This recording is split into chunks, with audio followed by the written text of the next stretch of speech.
इस वक्त हम कनारी बाज़ार में खड़े हैं और जनाब ईद की शॉपिंग शुरू है, लोग शॉपिंग कर रहे हैं। तो जनाब आए हम बात करते हैं जनाब किसी से। जनाब जी अस्सलाम वालेकुम सर। सर क्या नाम है सर आपका? कैसर भट्ट साहब, ईद के मौके पर क्या आप मैसेज देना चाहते हैं पब्लिक को?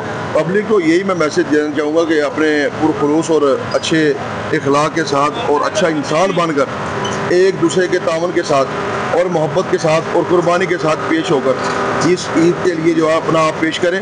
और रमज़ान के रोज़ों का एहतराम भी होना चाहिए और रमज़ान के रोज़ों के बाद जो ईद का एहतराम है वो सबसे ज़्यादा मलहूज़ है। उसके साथ नमाज को अदा करना, फिर आपस में भाइयों बहनों का रिलेशन आपस में कायम रखना, यही सबसे बड़ी खूबी है और यही हमें इस्लाम जो इस चीज़ का पैगाम देता है। जी बहुत शुक्रिया जी कैसर भट्ट साहब जी, माशाल्लाह बहुत प्यारी बात की है इन्होंने जनाब कि ईद का मौका है जी, खुशियाँ जो हैं आप समेटें खुशियाँ और लोगों जो आप ख़रीदो फरोख्त कर रहे हैं अपने पड़ोस में जो गरीब है उनको ज़रूर याद रखें, खुश रहें, खुशियाँ बांटें। यूजी न्यूज़ जावा जी जेल।